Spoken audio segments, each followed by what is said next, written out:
Assalamualaikum warahmatullahi wabarakatuh. Waalaikumsalam warahmatullahi wabarakatuh.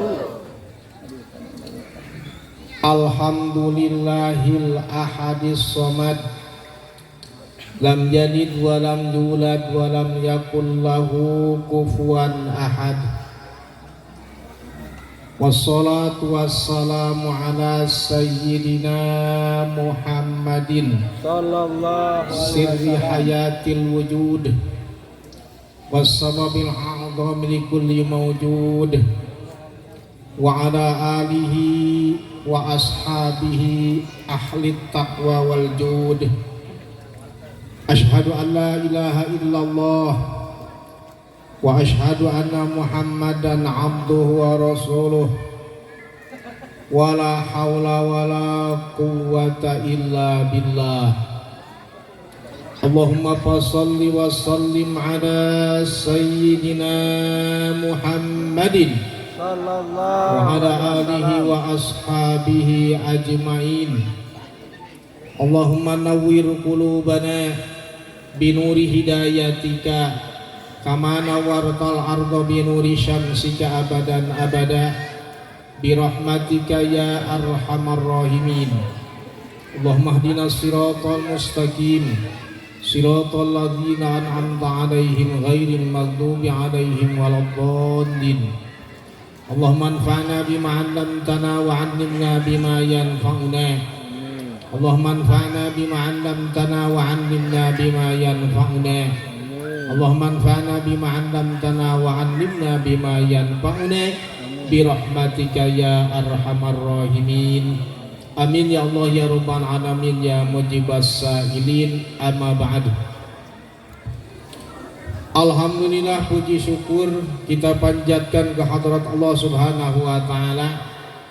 Salat dan salam semoga selamanya tercurah pada baginda kita Nabi besar Muhammad sallallahu alaihi wasallam, para keluarga, para sahabat, para tabi'in, atba tabi'in, seluruh umat beliau hatta yaumul qiyamah. Mudah-mudahan kita tergolong pada umatnya yang setia pada ajarannya sehingga kita layak mendapatkan syafaat beliau yaumul qiyamah. Amin ya Allah ya rabbal alamin ya mujibas sa'ilin. Hadratul mukarramin wal mukarramat yang saya hormati dan saya muliakan, para kiai, para ustadz wal asatidah, wabil khusus reng-rengan DKM As-Salam yang tentu saja di bawah komando Pak Ketua DKM Afinal Kiram Bapak Ustadz Nano Sutrisno, yang saya hormati dan saya muliakan sahibul wilayah, aparatur pemerintah dari Kecamatan Babakan Cikau ya, yang saya hormati dan saya muliakan aparatur pemerintah Desa Cigelam, Bapak RW, Bapak RT-nya, para tokoh masyarakat, tokoh pemuda, tokoh pemudi, bapak-bapak, ibu-ibu, para jamaah yang saat ini hadir di majlis yang mulia, yang tentu semuanya mendapatkan ridho dan rahmat Allah Subhanahu wa taala, yang saya hormati dan saya muliakan, yang tidak bisa disebutkan satu persatu. Alhamdulillah saya bisa bersilaturahim di masjid, halaman masjid Jami As-Salam atas prakarsa para panitia penyelenggara kegiatan Maulid Nabi besar Muhammad sallallahu alaihi wasallam. Saat ini waktu sudah menunjukkan jam 10 kurang 10 menit waktu Indonesia bagian Ustadz Solihin. Oleh karena itu ini kayaknya perlu kontrak dulu sebelum saya melanjutkan pembicaraan. Kalau orang sini ngaji sampai jam berapa bisanya kira-kira? Jam 1. Sampai jam 12? Insya Allah sampai jam 12 ya. Ada yang sampai jam 1. Ada yang jam 3. Insya Allah pulang dulu.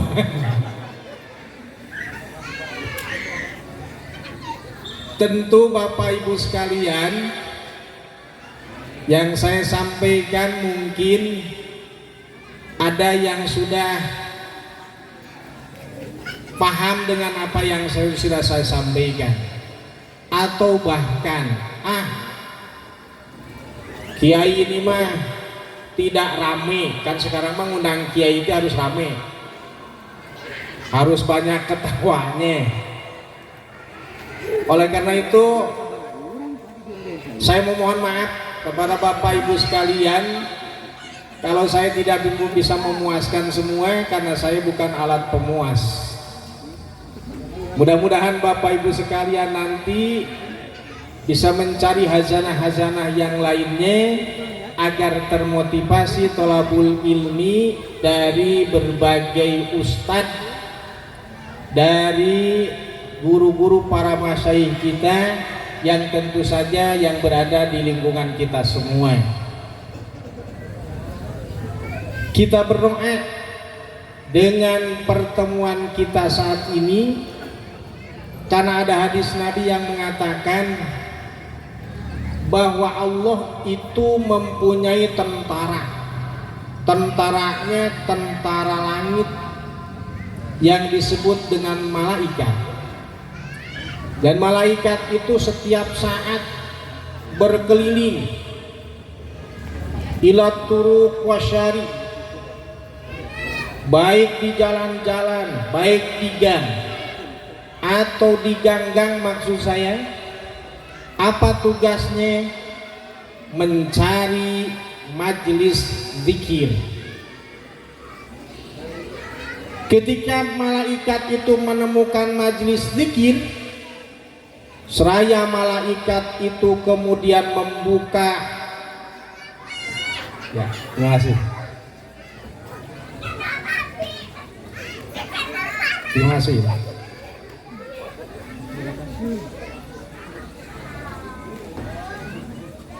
Seraya malaikat itu membuka dua sayapnya, yang sayapnya itu memenuhi seluruh dunia. Dan malaikat itu berkata, halummu ala hajatikum, halummu ala hajatikum, bersegeralah memohon kepada Allah Subhanahu wa ta'ala. Karena dalam kondisi majlis zikir, Allah Subhanahu wa ta'ala akan mengabulkan segala doa-doa yang kalian panjatkan. Kita yakin bahwa pada malam hari ini pertemuan kita ini layak disebut dengan majelis zikir. Karena apa? Dari mulai sampai mungkin nanti ditutup doa, tidak terlepas dari zikir kepada Allah Subhanahu wa ta'ala. Bahkan tadi kita sudah mengikuti pembacaan Barzanji. Menurut guru saya, maulid itu pada intinya adalah membaca maulid Rasulullah, membaca sejarah-sejarah Rasulullah. Di antaranya ada maulid Al-Barzanji, ada maulid Ad-Dibai, Simtu Duror, dan lain sebagainya. Kalau peringatan maulid tanpa membaca kisah maulidnya Rasulullah, itu bagaikan sayur tanpa garam itu. Nah, ini mah disebut dengan khidmah ilmiah. Kalau yang kayak begininya mah ini tambahan saja sebetulnya, mengulas apa yang kita baca tadi sebetulnya. Nah, yang pentingnya itu tadi. Maka oleh karena itu ada keterangan ketika kisah maulid Rasulullah SAW kita bacakan, yakinlah bahwa Rasulullah itu hadir dalam pertemuan kita. Oleh karena itu saya dulu sama Ustadz Nano ketika belajar marhabaan kayak tadi itu, minta ditertibkannya luar biasa. Tidak boleh bersandar, tidak boleh ngobrol. Harus apa? Harus siap, harus benar-benar bacaannya tidak boleh salah. Karena yakin Rasulullah Shallallahu Alaihi Wasallam hadir pada saat dibacakan kisah maulidnya. Dan kita tadi sudah membacakan itu, dan layak pertemuan kita disebut dengan majelis zikir. Maka kata Rasulullah Shallallahu Alaihi Wasallam dalam hadis itu, malaikat memberikan kabar gembira kepada kita semua, halumu ala hajatikum, halumu ala hajatikum, silahkan kamu memohon kepada Allah Subhanahu wa Ta'ala. Karena ini makom ijabah, disebutnya raudhah. Raudhah yang aslinya kan ada di Mekah. Ini yang disebut dengan Riyadul Jannah, taman-taman surga.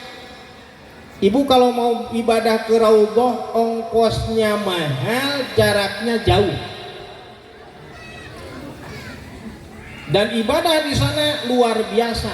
Itu pahalanya dilipat gandakan oleh Allah Subhanahu wa Ta'ala. Nah, ini adalah raudhah yang disebutkan oleh hadis Rasul menjadi makom ijabah. Maka mari kita berdoa dulu kepada Allah Subhanahu wa Ta'ala, walaupun tadi sudah dilaksanakan doanya dengan berbagai doa. Wabil khusus yang sakit mudah-mudahan segera disembuhkan oleh Allah Subhanahu wa Ta'ala. Amin. Tadi kita mendengar Ibu Kades dalam keadaan kurang sehat, mudah-mudahan segera disehatkan oleh Allah Subhanahu wa Ta'ala. Amin. Mudah-mudahan dengan pertemuan kita kali ini di majelis zikir ini, Allah menghasilkan hajat-hajat dan maksud kita semua, yang kecil, yang besar, yang ada dalam hati, yang diikrarkan dalam lisan, semua Allah tahu tentang hajat dan maksud kita semua. Mudah-mudahan itu semua dikabulkan oleh Allah Subhanahu wa Ta'ala. Amin. Yang punya kesusahan, kegelisahan, ada yang punya kegelisahan, ayah nu gaduh kasusah di dia. Coba sehingga nanti satengahna banget susah unggul itu. Yang punya kegelisahan, yang punya kesusahan, kebingungan, mudah-mudahan Allah segera mengangkat kesusahan, kebingungannya, diganti dengan kebahagiaan. Yang sedang mendapatkan musibah, apapun musibahnya, semoga segera diangkat dari musibahnya. Ala hadihin niyah wa kulli niyatin salihah. Al-Fatihah. A'udzu billahi minasyaitonir rajim. Bismillahirrahmanirrahim. Alhamdulillahirabbil alamin arrahmanir rahim maliki yaumiddin. Iyyaka na'budu wa iyyaka nasta'in. Ihdinas siratal mustaqim. Siratal ladzina an'amta 'alaihim ghairil maghdubi 'alaihim waladdallin. Rabbighfirli wa liwalidayya amin. Shadaqallahul azim. Mudah-mudahan doa kita dikabulkan oleh Allah Subhanahu wa Ta'ala. Karena janji Allah sebetulnya bukan mudah-mudahan, yakin doa kita dikabulkan. Cuma dua, ada yang kontan cash, ada yang nanti sama Allah Subhanahu wa Ta'ala agak diapa, agak nanti dihutang, bukan dihutang tidak dibayar seperti kita, tapi nanti Allah tangguhkan sampai dengan di akhirat.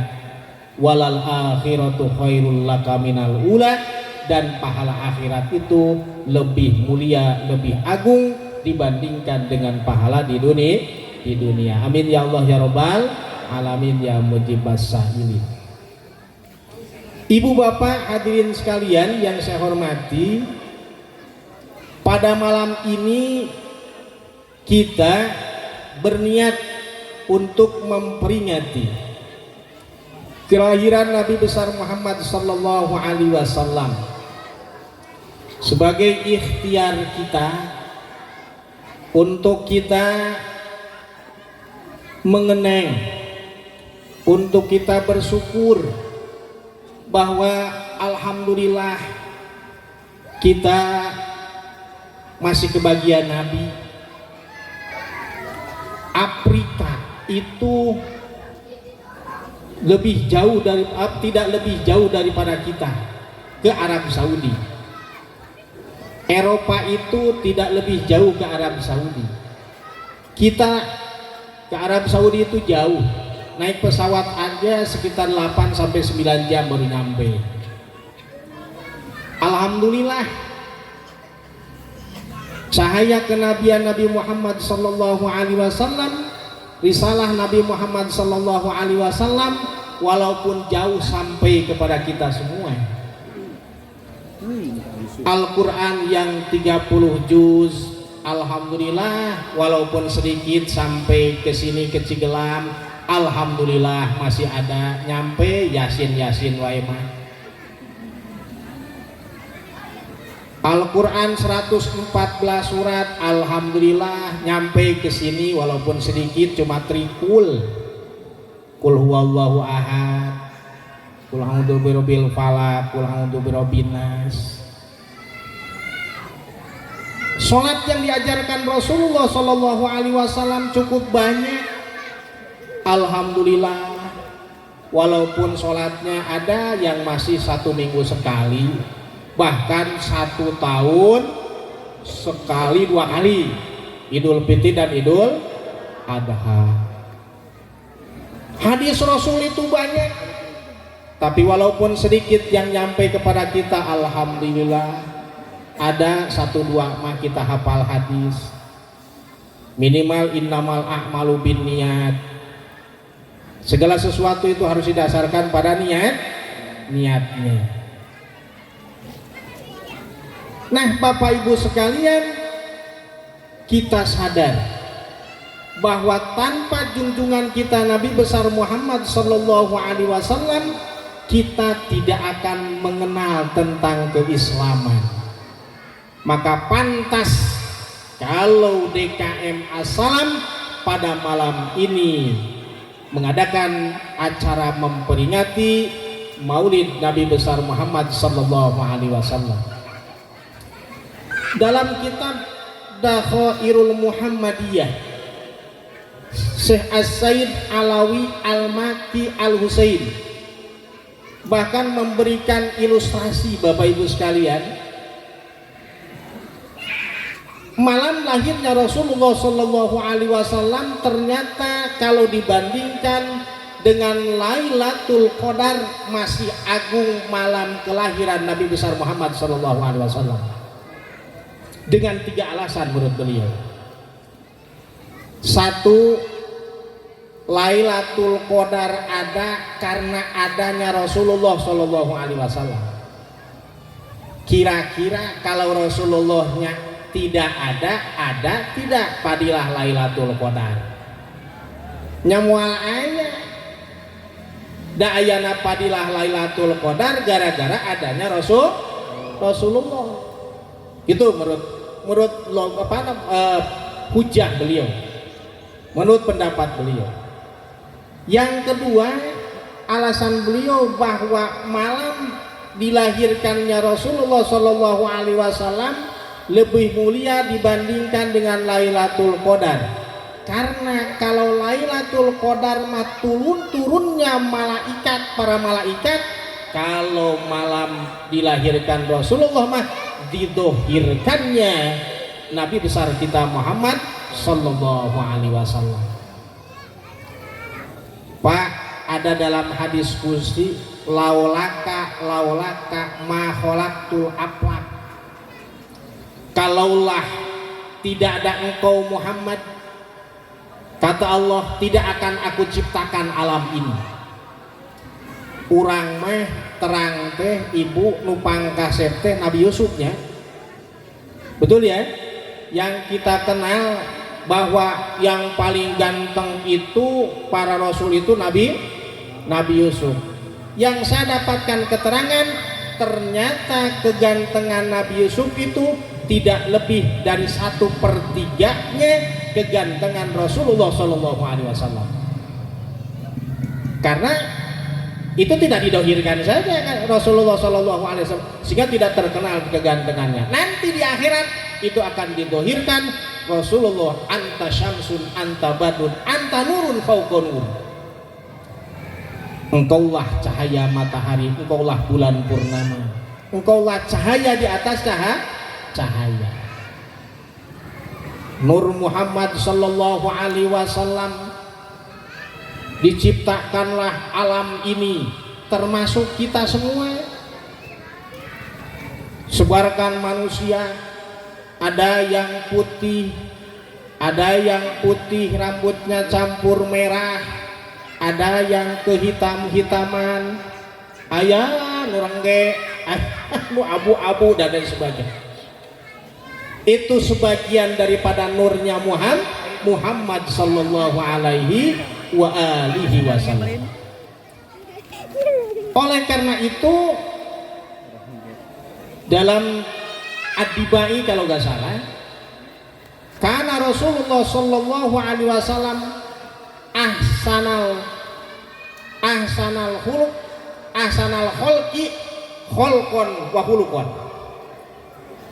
Karena Rasulullah Sallallahu Alaihi Wasallam ahsanal kholqi kholqon wa khuluqon. Ada dua bahasa, yang pertama kholqon, yang kedua khuluqon. Kalau bahasa kholqon mah dedeg pangadeg cek urang bahasa Sunda. Kalau bahasa Indonesia mah waduh, ini posturnya tidak ada yang melebihi kelebihan Rasulullah Shallallahu Alaihi Wasallam dari segi lahiriahnya. Gantengnya tidak akan ada yang melebihi. Pokoknya bagusnya dohirnya Rasulullah, tidak akan ada yang bisa melebihi beliau. Yang kedua, wahulukun, dan akhlaknya Rasulullah Shallallahu Alaihi Wasallam ini yang menjadi cikal bakal diutusnya risalah kenabian Muhammad Shallallahu Alaihi Wasallam. Sahur Kanjeng Rasul, innama bu'istu li utammima makarimal akhlak. Pak, kalau kita lihat Nabi Adam itu mendapatkan risalah kenabian, belum punya umat, cuma ngurus keluarga gitu. Waduh, kita ngurus keluarga ribetnya bukan main. Nabi Adam, kemudian Nabi Nuh, satu kaum, ribetnya bukan main. Nabi Ibrahim satu bangsa, ribetnya bukan main. Apalagi Nabi Muhammad Sallallahu Alaihi Wasallam, ini jangkauannya lebih jauh, berbangsa-bangsa, bersuku-suku, tapi dengan kegigihan Muhammad, dengan kemuliaan akhlak Muhammad, dalam jangka waktu 23 tahun selesai risalah Allah sampai dari ujung timur sampai ujung barat.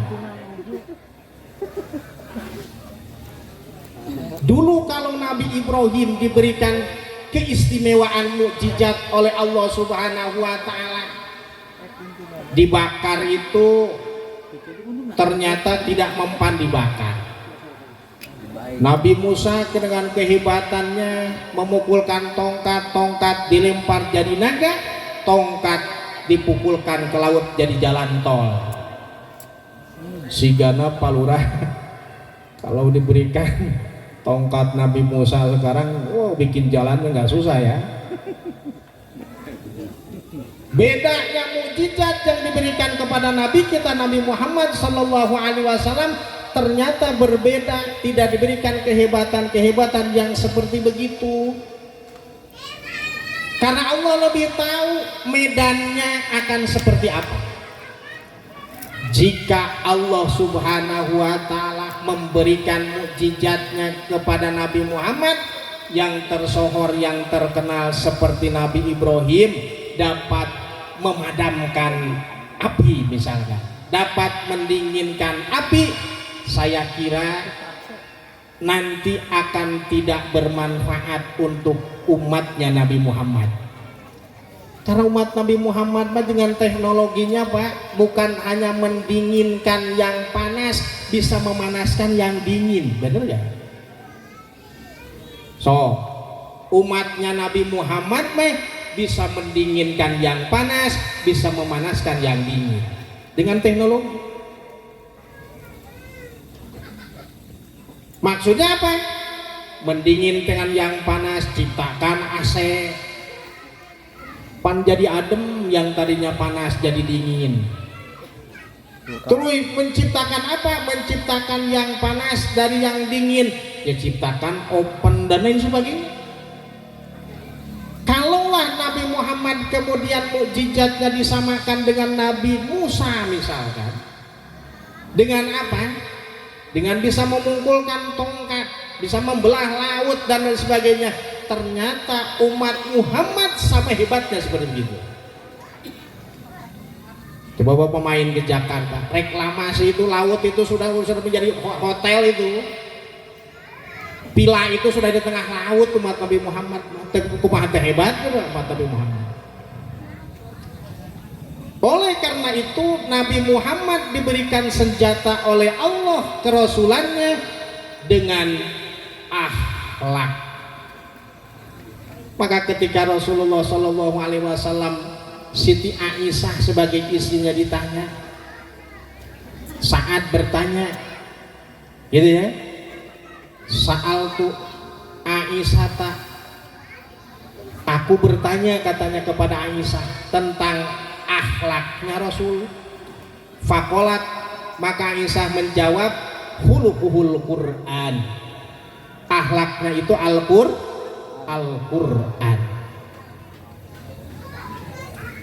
Dengan akhlaknya Rasul ternyata Islam bisa menyebar begitu cepat.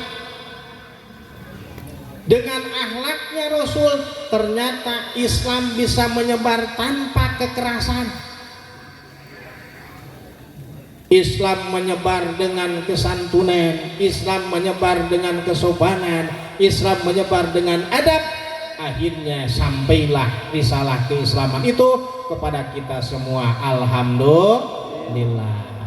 Nah, kira-kira Bapak, tujuan kita mengadakan maulid ini sebagai ikhtiar kita mengingatkan pada jasa-jasa beliau yang sangat luar biasa, sekali. Maka oleh karena itu dinarun wahidun, 1 dinar, 1 rupiah yang dipakai memperingati maulid Nabi besar Muhammad Sallallahu Alaihi Wasallam, dalam sebuah keterangan yang saya dapatkan dalam satu kitab, itu lebih baik daripada 1000 dinar yang dibelanjakan kepada yang lainnya. Ada satu kisah, kalau nggak salah kitab Syiarul Mustaqim gitu, seorang nenek-nenek berarti keskolotnya, seorang nenek-nenek fakir. Ada seorang nenek-nenek sangat fakir. Fakir teh berarti dia nggak punya apa-apa. Kan dalam asnaf zakat yang paling utama, yang paling atas gitu ya, paling atas paling bawah, ya paling utama maksudnya kan gitu ya. Fakir miskin. Fakir itu siapa? Orang yang tidak punya pencaharian, plus dia tidak punya kekayaan, pagawean teu boga, harta teu boga, itu namanya fakir. Harta tidak ada, pekerjaan pun tidak punya, itu namanya fakir. Di atas fakir ada miskin. Kalau miskin mah dia tidak punya kekayaan banyak, tapi pekerjaan dia punya. Cuma pekerjaannya tidak bisa mencukupi kehidupan sehari-harinya. Kebutuhan 1 juta, ai menang duit sabulan ngan 500.000, miskin. Gitu ya. Nah, itu asnaf zakat. Jadi fakir orang lah, fakir Pak Sekdes. Yang kedua miskin. Terus asnaf zakat kan ada 8. Nah, oleh karena itu yang paling utama itu adalah fakir miskin. Nanti ada sabilillah, ada apa namanya, ada ghorimin dan lain sebagainya. Balik pada cerita dalam kitab. Dalam satu kitab saya temukan ada seorang nenek-nenek fakir. Tapi pada setiap bulan Maulid dia senantiasa memilih baju yang paling bagus. Tah baju nutara dipakai teh ketika bulan Maulud dikeluarin Bu, dipakai. Sehingga kata anaknya, kenapa sih Mai emak mengeluarkan baju yang bagus bulan Maulid? Emak ingin mengagungkan Nabi kita, Nabi Muhammad Sallallahu Alaihi Wasallam.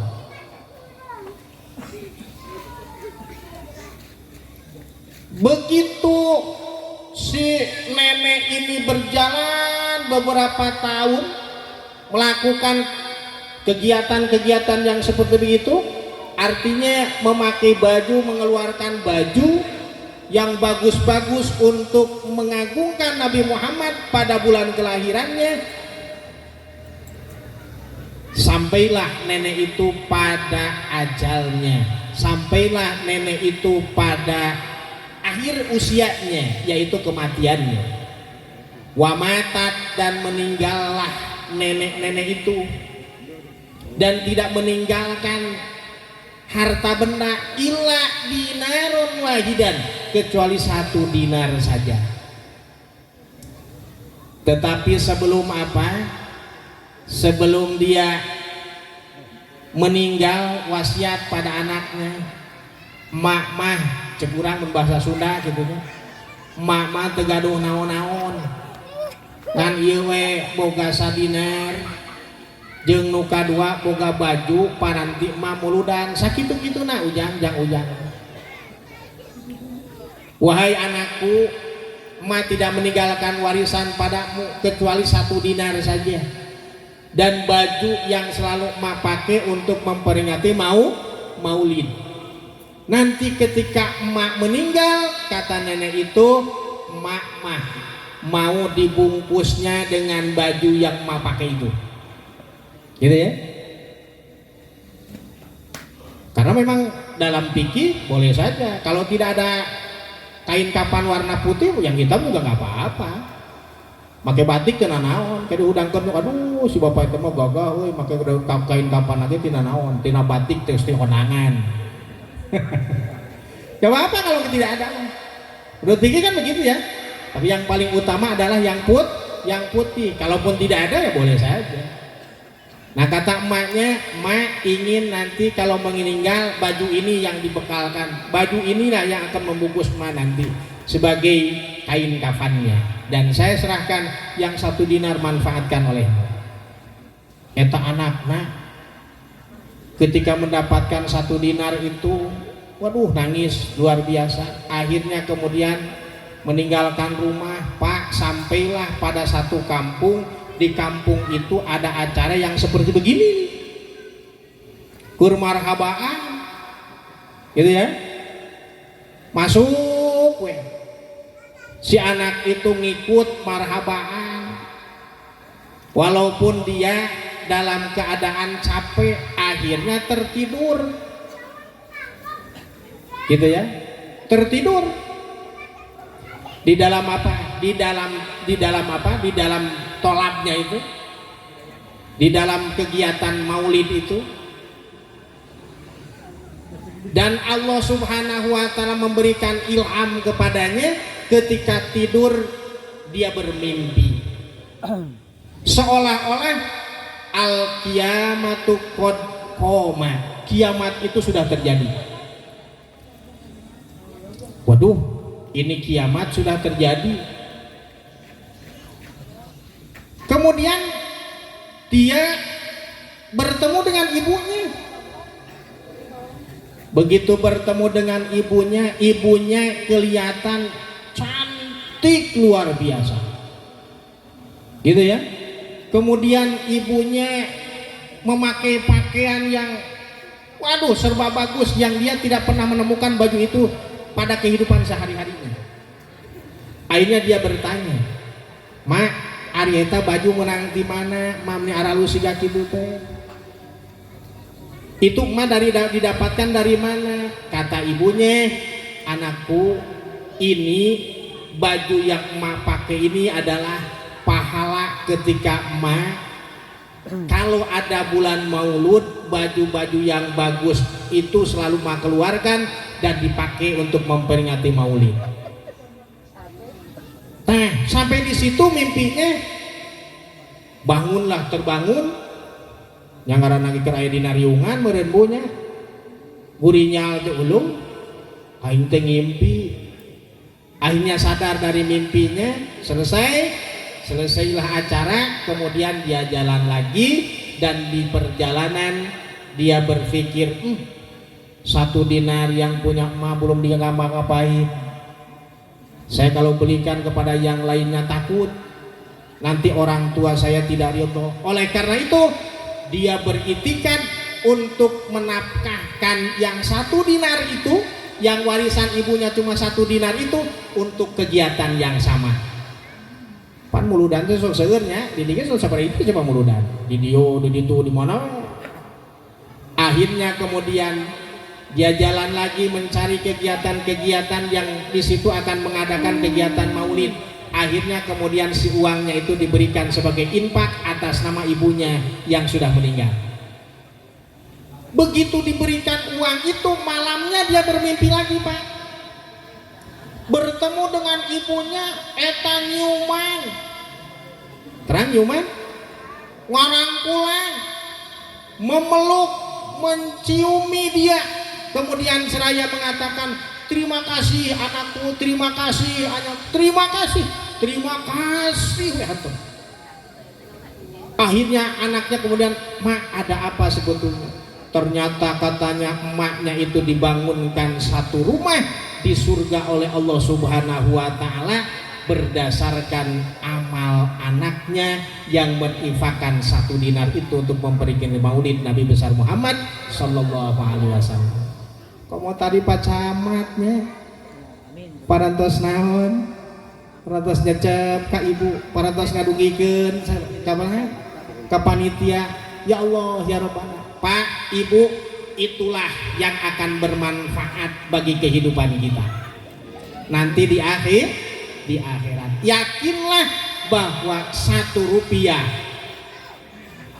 1.000 10.000 apalagi 100.000 apalagi 500.000 itulah yang akan menjadi saksi yang akan menjadikan penolong kita nanti di hari akhir ketika kita sudah kembali ke rahmatullah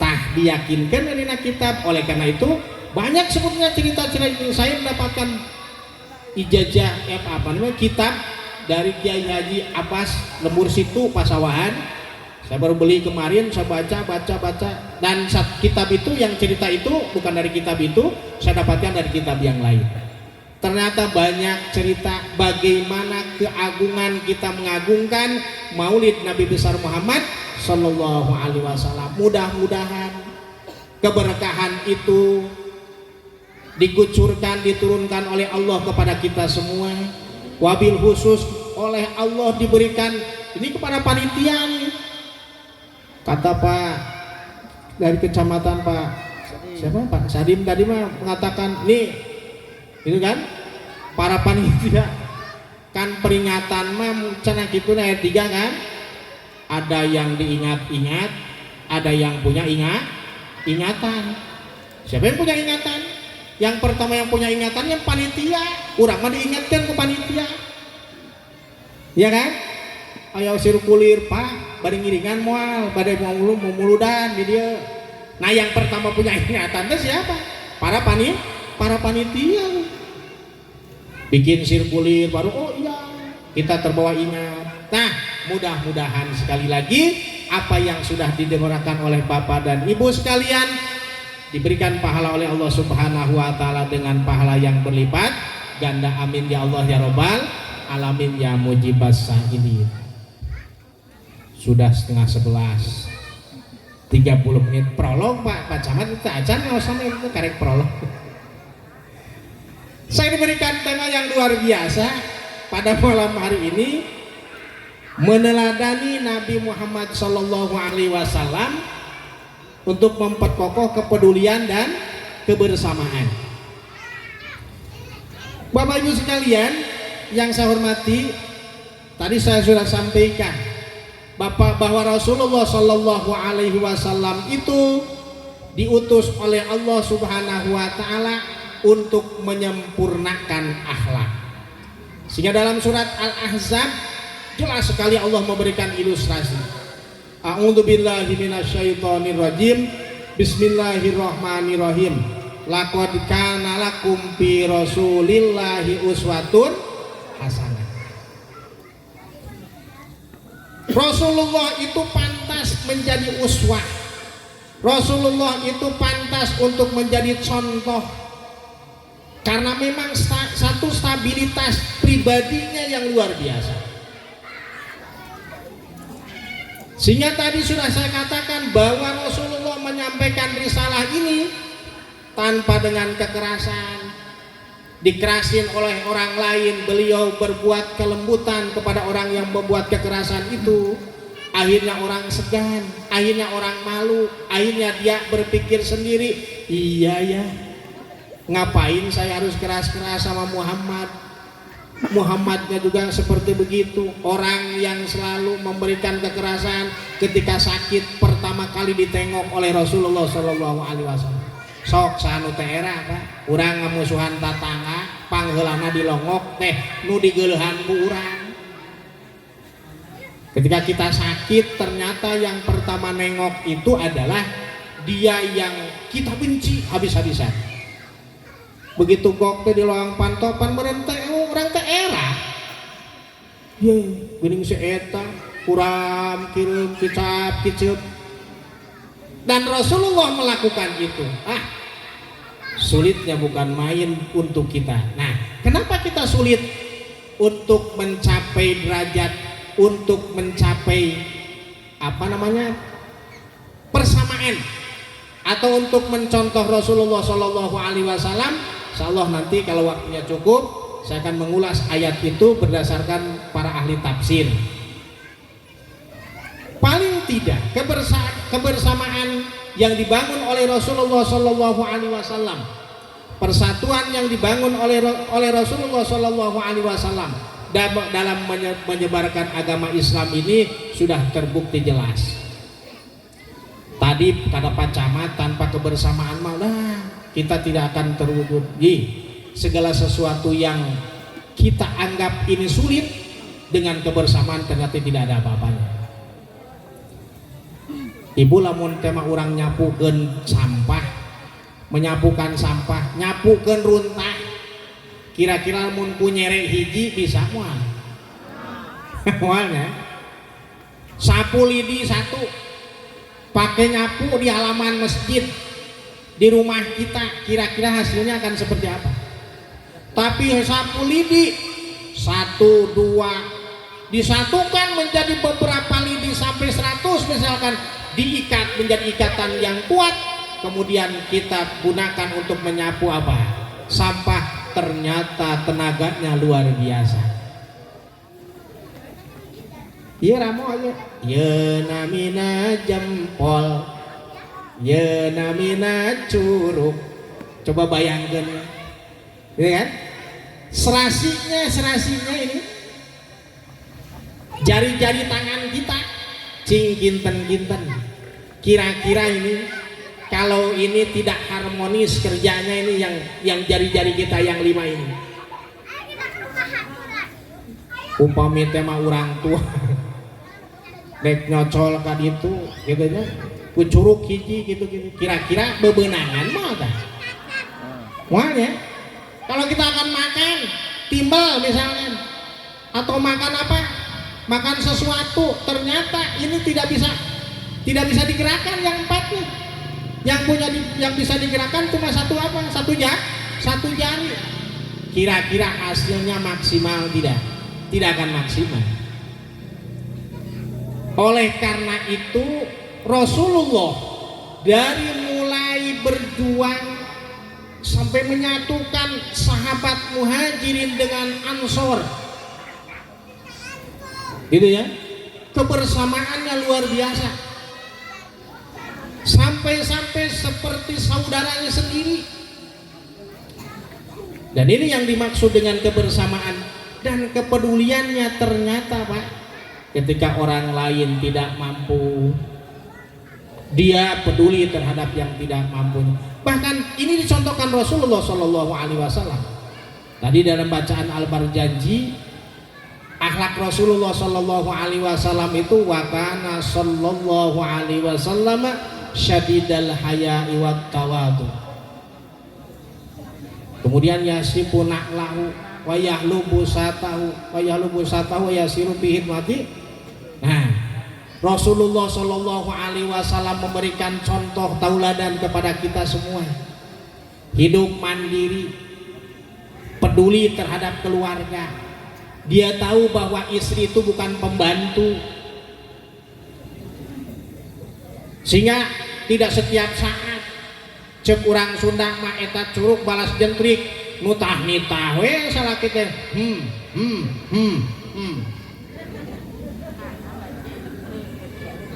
tahu ketika istrinya lagi capek, istriku bukan pembantu, ketika bajunya sobek, dikaput sendiri Bu, dikaputan nyalira. Osok caroge ibu ngaputan nyalira, osoknya alhamdulillah ari eger mah keur soleh. Kemudian Rasulullah Shallallahu Alaihi Wasallam memeras kambing dengan sendiri.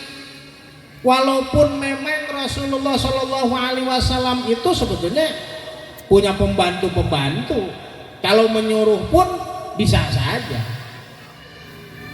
tapi peduli dengan pembantu, bahwa pembantu itu juga manusia yang punya rasa capek.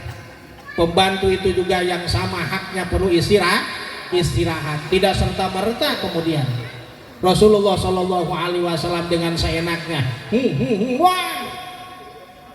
Tapi Rasulullah Shallallahu Alaihi Wasallam kemudian memeras kambingnya dengan sendiri. Berikutnya kepedulian Rasulullah, wa yajlisu yuhibbul fuqara wal masakin. Yuhibbul fuqara wal masakin, Rasul itu sangat cinta kepada fakir miskin. Urang mah jauh jeung fakir miskin teh keur boga pangabutuh kakarak deukeut, mun usum kampanye dana deukeut ka fakir miskin teh geus mah dibedil. Nah, Rasulullah Shallallahu Alaihi Wasallam ternyata yuhibbul fuqara wal masakin, sangat suka, sangat senang, sangat cinta kepada fakir miskin. Bahkan ketika dia meninggal, wa yushayyi'u janaizahum, dia mengantarkan jenazah-jenazahnya. Tidak ada sekat di dalam lingkungannya bahwa ini orang kaya, ini orang miskin, ini orang fakir. Sehingga ya istilah eta manu pupus, ieu manu maot, ieu manu modal. Tidak ada istilah, gitu kan? Di sana di kampung saya mah, kalau tahlilan orang kaya mah apa nu hadir nih. Da eta mah nu pupus. Pal manu fakir mah aduh, hara reseh yang ngumpulkeun nu tahlil oge. Da eta mah nu modar. Duh naudzubillahi min dzalik. Gitu ya. Nah, ternyata diberikan oleh Rasulullah kepedulian itulah yang perlu kita tanamkan dalam kita berhidup bermasyarakat, bersosialisasi hidup dalam bermasyarakat kita hari ini. Saya kira kepedulian dan kebersamaan kita ini nyaris agak luntur dan agak menurun menurut saya. Ketika saya kecil dulu dengan Ustadz Nano satu kampung nih, kalau hajatan itu Pak, hajatan gitu ya, kalau mau bikin rumah itu satu kampung membantu itu, sampai kemudian naik naik parak gitu kan, naik atap, digantungan kucau moli dan sebagainya. Sebelum sampai di situ mah belum berhenti, masyarakat membantu terus. Ayeuna mah geus hare-hare kebersamaan. geus agak luntur. Oleh karena itu pemerintah sekarang merombak berbagai kurikulum pendidikan. Salah satunya adalah dengan menumbuhkan karakter-karakter itu agar tumbuh kembali. Dan mulai anak didik kita untuk bagaimana kita bisa hidup bergotong royong, berkarakter Pancasila. Nah, Bapak Ibu sekalian yang saya cintai dan saya banggakan dan saya hormati, tentu saja dalam kehidupan Rasulullah Shallallahu Alaihi Wasallam sangat banyak cerita-cerita yang berkenaan dengan uswah yang harus kita teladani pada kita semua. Tapi yang jadi persoalannya adalah pertanyaan saya tadi, kenapa sih setiap kita mauludan, setiap pengajian hasilnya cuma itu saja? Ketika mauludan mah nya siga calalagur, balik mah edan deui we. Jadi seolah-olah ini sifat-sifat Rasulullah yang mulia ini cukup sulit untuk kita serap. Oleh karena itu, inilah kiranya Allah memberikan ilustrasi dalam surat Al-Ahzab 21. Laqad kana lakum fi Rasulillahi uswatun hasanah. Bapak Ibu sekalian, pastilah pada diri Rasulullah itu ada sifat-sifat suri tauladan. Tapi tentu saja bagi siapa? Ini yang menjadi pertanyaan. Apa bagi setiap orang sifat-sifat Rasulullah itu bisa diteladani? Bisa diteladani. Tapi ternyata ayat Quran memberikan ilustrasi pada statement-statement berikutnya, pada keterangan-keterangan berikutnya ada ternyata Pak syaratnya. Orang yang bisa meneladani Rasulullah Shallallahu Alaihi Wasallam itu ternyata tidak semua. Satu, dalam ayat itu dijelaskan, liman kana yarjullaha, bagi mereka orang-orang yang punya roja kepada Allah Subhanahu wa Ta'ala. Roja itu dalam kitab At-Takrifat saya temukan, ar-roja lugotan al-amal, ayat ta'amul, gitu ya. Al-amal itu cek urang mah cita-cita. Lugotan ar-roja, lugotan al-amal, cita-cita atau harapan. Menurut istilah ta'alluqul qalbi bihusuli mahbubin. Naonnya cumantelna hate gitu. Terkaitnya hati dengan hasilnya sesuatu yang dicintai bil mustaqbali, pada waktu yang akan datang, itu disebut roja. Maka dalam bab ibadah yang disebut dengan ibadah hakikat Pak, ibadah batin, ibadah lahir mah ibadah yang kita lakukan berdasarkan lahiriah badan kita. Sholat kelihatan rukunya, kelihatan sujudnya, kelihatan wudunya, gitu ya. Kemudian umroh kelihatan berangkatnya, kelihatan tawafnya, gada giriknya teh katingali. Itu ibadah lahir. Baca Quran kelihatan, zakat kelihatan mengeluarkan. Ada yang ibadah batin. Ibadah batin itu adalah ibadah yang kaitan dengan hati, sabar, tawakal, ikhlas, roja, khauf. Dua-duanya harus disandingkan. Menang teh kira-kira orang teh sholat, menang lamun orang geus teu boga awak. Kitu we. Abdi mah mung sholat Pak, menang teh sholat, menang ngan lamun awak urang geus eueuh. Aya kena awak mah meureunanya, berarti orang masih kena hirup. Kita masih hidup. Wajiblah ibadah lahiriah itu harus apa? Harus dilaksanakan. Tapi ibadah batinnya juga jangan kosong. Yang ikhlas dong sholatnya.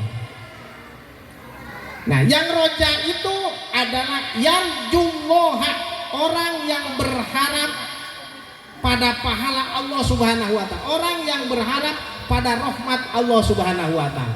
Jadi orang yang bisa meneladani Rasulullah itu adalah mereka orang-orang yang selalu berharap rahmat dari Allah Subhanahu wa taala. Pantas urang mah hese nyontok ka Kanjeng Rasul teh Pak. Hayang pakia kieu bae, hayang pasea bae jeung tatangga, hayang pasea wae jeung dulur. Da geuningan kitu karek salat duha 2 rakaat teh sore teh geus ditagih ka Allah taala. Tadi kan saya sholat duha, kata Pak Kiai kan sholat duha itu untuk memperbanyak rezeki. Kok saya malah seret kayak begini? Nah, sangat naif kalau kemudian kita ibadah sholat duha 2 rakaat dikaitkan dengan duit 1 juta, dikaitkan dengan hayang kabayar hutang. Benar, padilah sholat duha itu untuk memperlancar rezeki, tapi tujuan yang paling pertama kita beribadah itu harus berharap ridho Allah Subhanahu wa taala, dan itu sulit, harus riado, harus latihan. Tetep orang mah dikir bucu baca gitu kan, rajin naik maca yasin loba hutang, rajin maca surat waqiah hayang beunghar, usaha hayang lancar gitu ya. Rajin teh urang daek tahajud boga kasusah anak bedegong. Nah, oleh karena itu kadang-kadang ketika kita, maka kata Imam Ali, Allah akan menolong kita ketika kita beribadah hanya untuk dikhususkan kepada Allah Subhanahu wa taala. Urang masuk dikait-kait urusan akhirat dikaitkan dengan dunia. Harusnya dunia ditarik-tarik untuk akhirat. Urang masuk dibalik, akhirat ditarik-tarik untuk dunia. Selama kita beribadah seperti begitu, kata Allah, agak sulit, agak lama Pak dikabulkan. Gitu ya. Saya pernah ngaji sama Al-Maghfurlah Abah Ubay. Eta Pak duga malotot, urus kumane akhirat. Lamun kumane diurus akhirat, dunia bakal kabawa. Lamun maneh ngurus-ngurus dunia, akhirat malah kabawa. Urus oleh kalian, kata Abah Ubay almarhum, urus urusan akhirat kamu, dunia akan terbawa. Tapi sebaliknya, kamu mengejar-ngejar dunia, akhirat kamu akan ketinggalan. Walal akhiratu khairul laka minal ula. Yang menjadi anekdot, mahasiswa saya mah ketika ditagih tugas teh, mana tugas? Terlambat Pak, pukul terlambat. Kenapa terlambat? Walal akhiratu khairul laka minal ula kan Pak? Ya kan? Nu akhir teh leuwih halus Pak, batan teh heula. Akhir bukan begitu, akhirat itu walal akhiratu teh akhirat.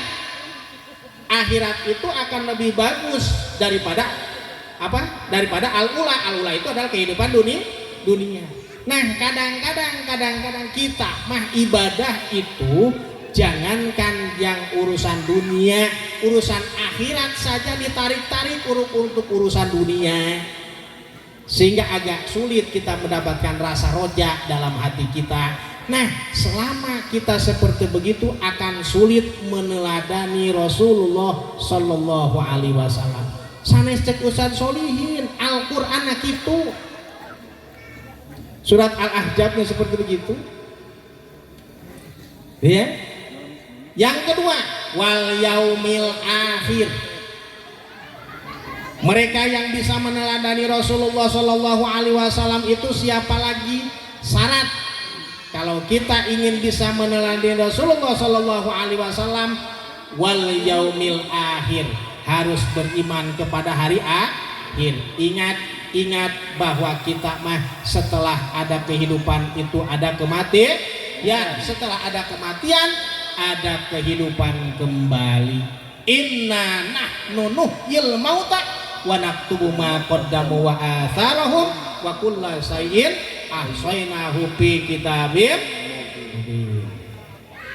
Kata Allah Subhanahu wa taala, nih nanti di akhirat itu kami akan hidupkan orang-orang yang telah mati. Engke teh urang teh di ditu teh dihirupan deui Ibu. Gitu ya. Kita akan mempermasalahkan persoalan-persoalan yang tidak akan selesai di alam dunia, nanti akan diselesaikan di akhirat. Kunaon maneh teu mayar hutang di dunia, kunaon maneh ka salaki goreng patut wae, kunaon maneh ka pamimpin ngalawan wae, dianggeuskeun ke di akhirat. Gitu ya. Nah, kalau hati kita sudah ke sana, kalau hati kita sudah terpaut dengan yaumil akhir, akan gampang meneladani Rasulullah Shallallahu Alaihi Wasallam. Kadang-kadang muludan geus 70 kali muludan. Kalau usia 70 tahun berarti sudah 70 kali muludan. Ya, belum pengajian, belum rotinan, yang senenan, yang selasaan, yang rabuan, yang kamisan. Ai kalakuan anger we siga kitu.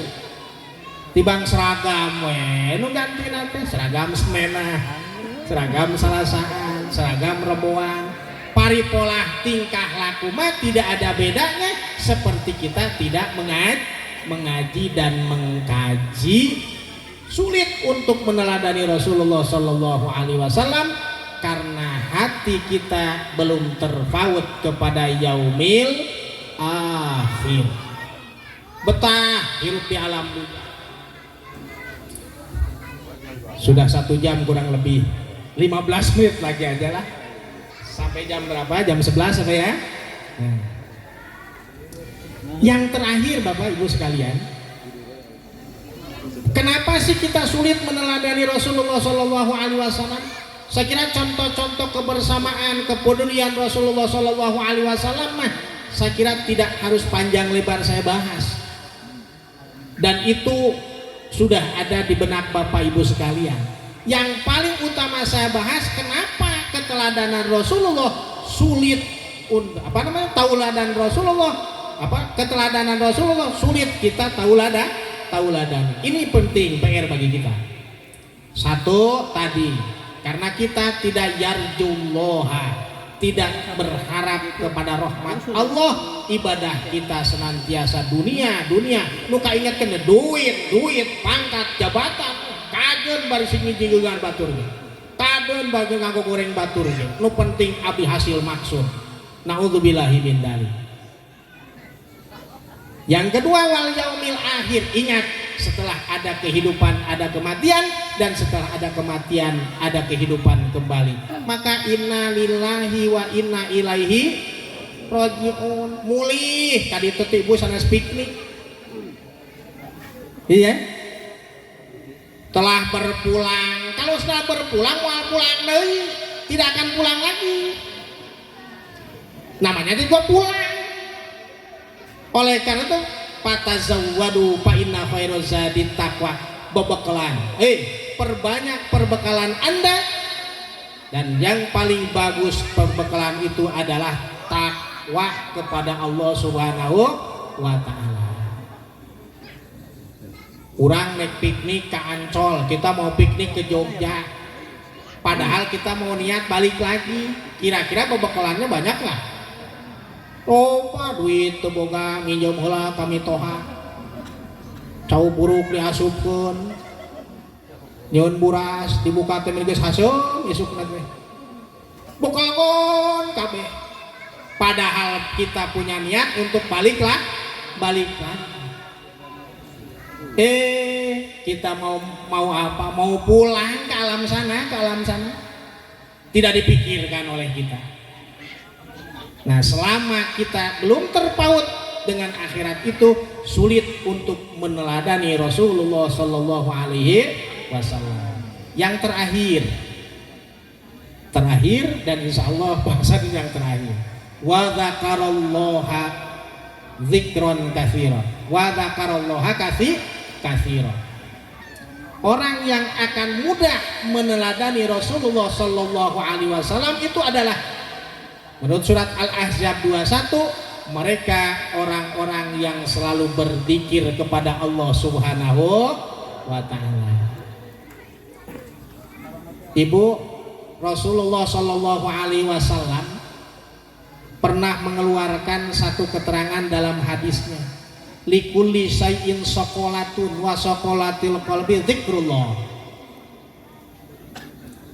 Setiap sesuatu itu ada penghalus, ada amplasnya untuk memperhalus, dan untuk memperhalus hati kita tidak ada lagi kecuali zikrullah, zikir kepada Allah Subhanahu wa ta'ala.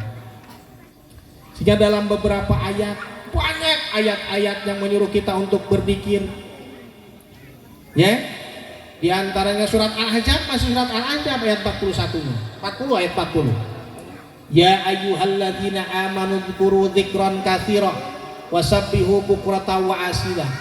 Huwallazi yusolli alaikum wa yukhrijuhum minadh dhulumat. Kata Allah, hei orang-orang yang beriman, hendaklah kamu memperbanyak zikir, zikron katsira, dengan zikir yang banyak. Kalau zikir yang banyak berarti tidak ada hitungannya. Tapi ada ulama yang menafsirkan ada paling sedikit zikir itu, menurut salah satu ulama, satu hari satu malam itu 750.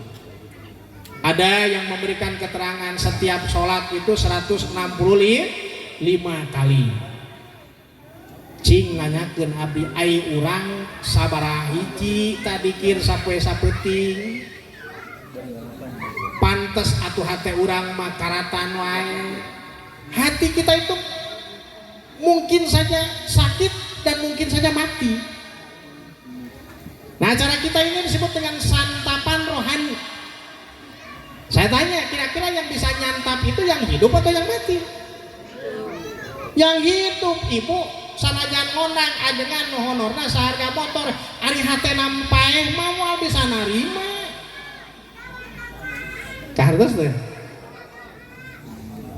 Kita mengundang kiai mubalek, honornya seharga motor, kalau hatinya mati tidak akan bisa disiram. Coba sok ain, kita nyiram bunga-bunga yang ada di taman, di depan rumah kita, atau di halaman masjid, atau di taman, di mana ya? Kira-kira yang disiram itu yang mati, bunga yang mati, pepohonan yang mati, atau yang sudah ayam masih hidup? Yang masih hidup agar tidak mati, kan begitu ya. Kembang nunggus pae hantemuan deh disiram moal hirup deui kalah buruk. Ini bahasa Al-Quran ini. Oleh karena itu bahasa orang tua santapan rohani bagi siapa? Bagi orang yang jiwanya, yang hatinya masih hidup. Orang yang hatinya sudah mati mah ibu, jangankan mati, keras saja. Jangankan Ustaz Solihin mah UTB, Ustaz nama bongkor ieu mah. Disebut Ustaz teh beda we, teh aya deui Ustaz nano ka abdi sumping, Pak. Ayo urang ngeusian diri tuh hayu, insyaallah. Tos mepet kenapa? Ondang ajengan jauh tuh aya, ondang ajengan yang tenar mahal Pak harganya. Udah we cenah ajengan soreang, sore-sore di teang. Ya, Ustaz Solihin UTB, Ustaz nama bongkor. Jangankan sama Ustaz Solihin, Ustaz Kiai sohor sekalipun, kalau jamaahnya, kalau kitanya, bukan jamaah adalah, saya berwasiat pada diri sendiri bahwa utamanya, kalau hatinya, hati kitanya sudah keras, dihantem ku kiai bakal ngalawan, nah gandeng ngadalil we aing ge bisa dalil Quran nya silakan aja amalkan sendiri, ngomong aja sendirinya jauh belum bisa mengamalkan sudah diomongin sama orang lain. Ulama ini yang bilang lah, ulama juga sama-sama manusia. Itu yang sudah keras hatinya, apalagi yang sudah mati ngos tuh disiram ku sasake mal bisa kalah buruk, kembang pae mah disiraman mah lain hirup. Oleh karena itu, mumpung hati kita masih sehat, dalam kitab Tarbiyatul Islamiyah karangan Hasan Al-Banna, ini kitab kontemporer, di pesantren-pesantren jarang dikaji karena kitabnya kitab Timur Tengah ya. Saya kaji ketika di kampus UIN Sunan Gunung Jati Bandung. Dalam kitab Tarbiyatul Islamiyah, wa qalbul insan kajismihi yahtaju ila salasati aksami. Hati manusia itu memerlukan pada 3 hal, persis seperti jasadnya. Ini jisim, maka jismani, bukan jasmani bahasanya. Jasmani bukan jasmani. Mari kita makan jasmani. Ini bahasa Indonesia kan gitu ya. Mari kita santapan jasmani. Sebetulnya bukan jasmani, jismani. Ya kan? Kan nya itu kata bahasa Arab itu nisbat. Jismaniun. Nah, asal katanya jismun. Jismun badan, bukan jasmun. Jasmun kan jadi jas hujan berarti. Jasmun mas begitu. Jismun, jismani, nafsiun, gitu kan? Itu nisbat. Nah, kata Hasan al-Banna, hati manusia itu seperti lahirnya, memerlukan pada 3 hal. Yang pertama Bapak, yahtaju ilal ilad liyashfa, membutuhkan pengobatan agar hati senantiasa sehat. Eta karena awak lahir maka karek riut sabelah disebut migrain geus ka dokter. Nyata. Padahal mah karek sabelah Bu, canduanana keun heula teu buru-buru ka dokter. Migrain cepet-cepet kita ke dokter. Padahal baru sebelah sakit kepalanya. Kakarak nyeri panon kasiring sereumeuna geus teu bisa. Nya enak, cepet-cepet ke dokter. Pernah gak kita mengobati hati kita ketika sakit? Kunaon ieu teh? Salat subuh kaberangan bae. Kenapa ya saya tidak mau baca Quran? Aidahar mah saboboko ini nyambol sohah jeung peuteui jeung jengkol. Nah ari kana maca sholawat ngaji Quran nggak mau ini diri kita, berarti ada yang tidak sehat dalam jiwa kan gitu ya. Pernah nggak kita datang ke Kiai, Pak Kiai tolong obati, boro-boro datang ke imah Kiai nah dionang gegehese kan gitu ya. Nah padahal itu menjadi kebutuhan kita semua. Yang kedua, hati kita membutuhkan al-ilaj al-wiqayah dia selamat, membutuhkan penjagaan agar hati kita selamat. Jasad kita, jisim kita ini senantiasa kita jaga dan kita rawat. Sok saya tanya, Bapak bangun rumah megah, kira-kira untuk apa? Ya untuk menjaga diri kita agar tidak kepanasan, agar tidak kedinginan.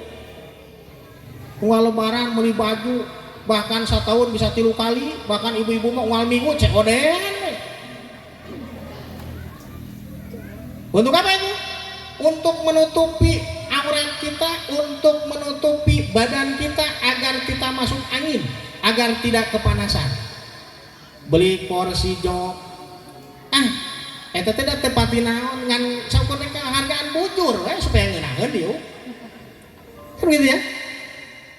Beli bantal hanya 999.999 geus tah sajutaan udah mau dipulangan. Untuk apa itu? Teu pira Pak, hanya untuk menghargai ini kepala agar enak ngagoledan agar enak. Gitu ya.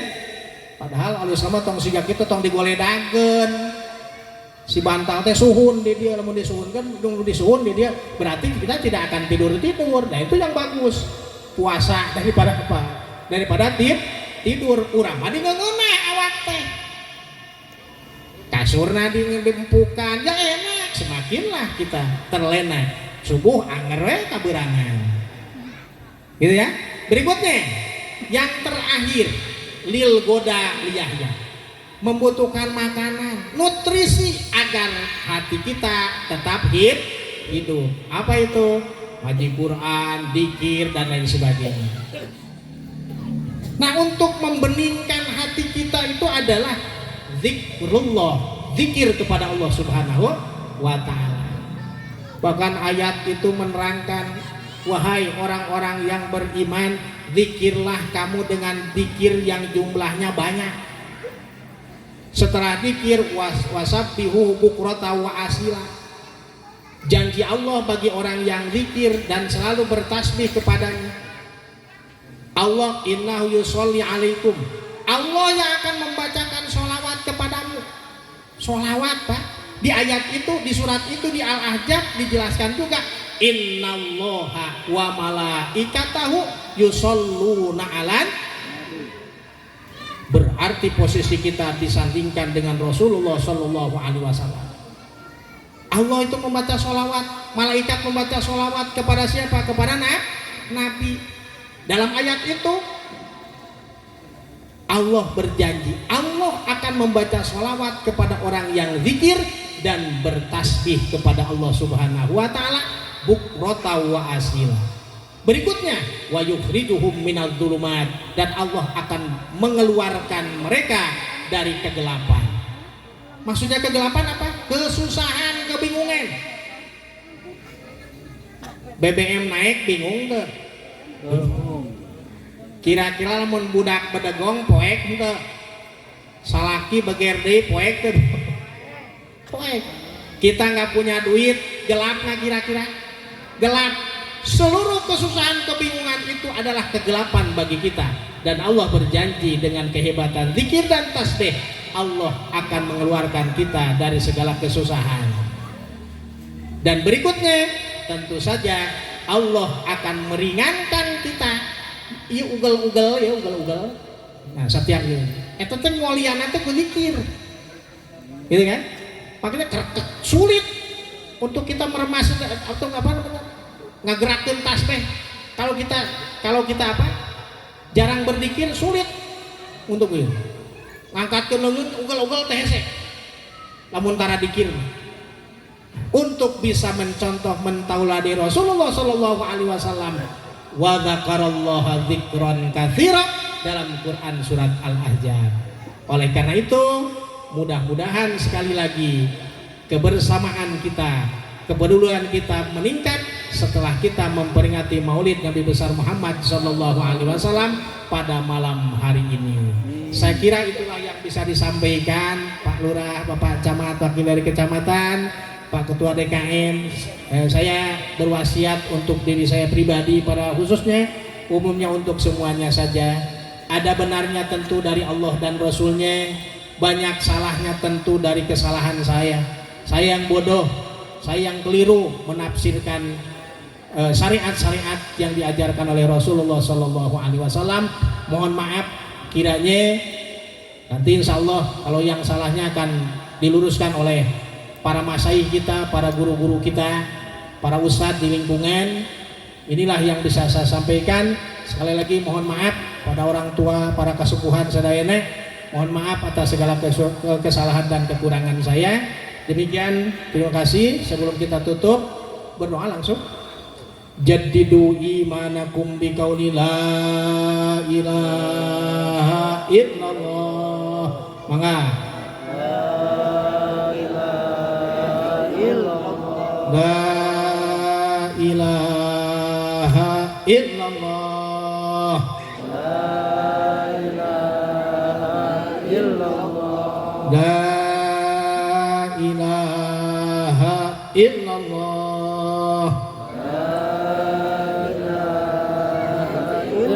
Muhammadur Rasulullah sallallahu alaihi wasallam kalimatu haqqin alaina nahya wa alaina namut wa biha asum insyaallah taala minal aminin. Allahumma shalli ala sayyidina wa habibina wa syafiina karimina wa maulana Muhammad wa sallim wa radhiyallahu ta'ala an kulli sahabati Rasulillah ajmain. Alhamdulillahi rabbil alamin. Allahumma lakal hamdu wa minkal fadlu wa ilaikal mustaka wa antal musta'an wa la haula wa la quwwata illa billahil aliyyil azim. Allahumma salli ala sayyidina Muhammad wa ala ali sayyidina Muhammad.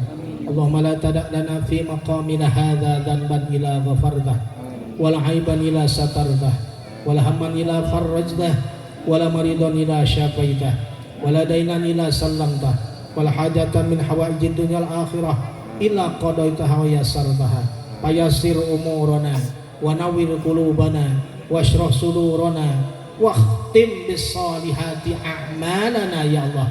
Rabbana atina fid dunya hasanah wa fil akhirati hasanah wa qina adzabannar wa qina adzabannar wa qina adzabannar wa sallallahu ala sayyidina Muhammadin wa ala alihi washabbihi wasallam. Alhamdulillahi rabbil alamin. Bisirril Fatihah. A'udzu billahi minasyaitonir rajim. Bismillahirrahmanirrahim.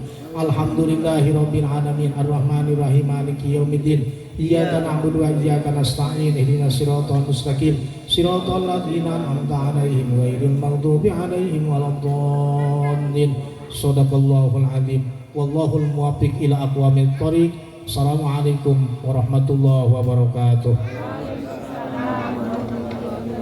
Satu.